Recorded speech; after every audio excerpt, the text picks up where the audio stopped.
Welcome to Silent Quill Diaries. Tonight's story asks a question most of us hope we'll never face: what would you give up to keep your home?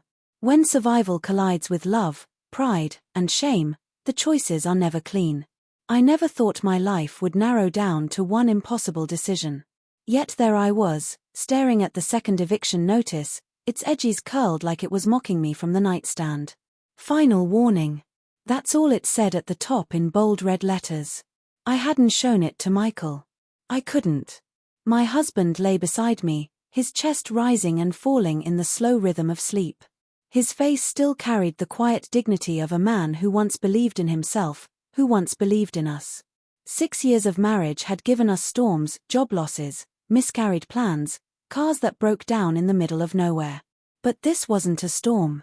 This was drowning. And we were already at the bottom, running out of air. Michael had lost his job 4 months ago. Restructuring, they said, as if that single word explained how you dismantle a man's purpose. He spent his days on job boards, staring into cold coffee, scrolling rejection after rejection. I tried to fill the gaps, sold clothes, picked up babysitting gigs, even did online surveys that paid pennies. I sold my engagement ring too. Told myself love wasn't a diamond, it was the groceries that ring could buy. But the groceries were gone now, and the money with it. Our bank account showed $42.17. That's all we had left between us and nothing. The apartment was too small, but it was home. Home smelled like Michael's aftershave and the cinnamon candles I bought from the clearance bin. But lately it felt less like home and more like a waiting room for failure. And then there was Daniel, our landlord. Late 30s, built like someone who could carry the building on his back. He wasn't cruel, not exactly. Just unreadable. His rules were firm. Rent on the first, no extensions, no excuses. It was past midnight when I couldn't take the silence anymore. I slipped from the bed, pulled on a hoodie, and walked barefoot across the courtyard. His door smelled faintly of bleach and cigarettes. I knocked twice. He opened immediately, shirtless, like he had been expecting me. "Jessica," he said. His voice was flat, almost bored. "Can we talk?" I stepped inside. The apartment was clean, minimal, like a hotel room stripped of warmth. No photos, no clutter. I stood there, small under the weight of his silence. "I know we're behind," I said. My voice cracked, but I pushed through. "I'm not asking for a pass, just time. Please." He studied me with an expression I couldn't read. "Time doesn't pay bills. We're trying. Michael's looking. I'm doing everything I can. I could evict you tomorrow." His words landed like a stone. I flinched. And then he added, almost casually, "But there's another way." The air thickened. "Another way? One night with me. Your debt's cleared." I froze. My body screamed to walk out, to slam the door. "You're joking." "I don't joke," he said. "You're a grown woman.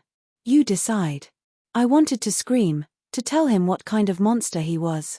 But for one terrible second, my body didn't say no. It didn't say anything. I left in silence, my heart pounding so hard it drowned out my footsteps. The next morning, Michael stirred beside me, kissed my forehead, and whispered, "We'll figure it out." His faith cut me deeper than any threat. Because he didn't know. And I couldn't tell him. Not because he wouldn't understand, but because he would. 11 days until eviction. Maybe less. I called my best friend, Rachel. She heard it in my voice immediately. "You sound like hell," she said. "I haven't slept. You've always been the one who holds everything together. Don't break now." That night Michael came home with another rejection. "Too qualified," they said this time. He slammed his fist against the table so hard a plate cracked in two. "Maybe we should just leave. Sleep in the car. Start over." "Start over with what?" I whispered. But he had no answer. He just went to bed, exhausted and beaten. I stayed awake, staring at the glow of my phone screen. $42.17 still sat mocking us in our account. My fingers trembled as I typed, "Can we talk?" 10 minutes later, I stood again at Daniel's door. He opened it, a black t-shirt clinging to his chest. He didn't smile, didn't gloat. You sure? He asked. I nodded. He stepped aside. The bedroom was neat, cold, as if prepared for this moment. You can back out, he said. His voice carried no warmth, no cruelty, just finality. What followed wasn't love. It wasn't passion. It was survival. A transaction written in silence, one neither of us would name. He wasn't rough, nor was he tender.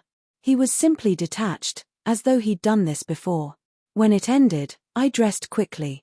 He didn't speak. Neither did I. Back home, Michael was asleep on the couch, a half-empty glass of water on the table. I stood over him, my throat tight. I whispered to the dark, "It's done." But it wasn't. Days passed like fog. Food tasted like paper. Michael noticed. You okay? He asked. Just tired, I lied. The next night, a slip of paper slid under our door. Balance, $0. No message. No note. Just numbers erased like magic. Michael didn't ask questions. I didn't give answers. Rachel called again. You sound different. I did something. Did you get the money? Sort of. Silence. Jess, that doesn't make you a bad person. It makes you someone who survived. But I didn't feel like I had survived. I felt fractured, like a mirror that couldn't reflect anything whole. A week later, Michael found a job in logistics. Long hours, but steady pay. He came home grinning like the man I married, holding his new ID badge in the air. I wanted to match his joy, but the weight in my chest made every breath feel like broken glass. I saw Daniel once more, at the mailbox. He didn't nod, didn't smirk. Just passed by like it never happened. To him, it was nothing. To me, it was everything. That night, I stood in front of the mirror, tracing the lines in my face. I wasn't ruined, but I wasn't whole.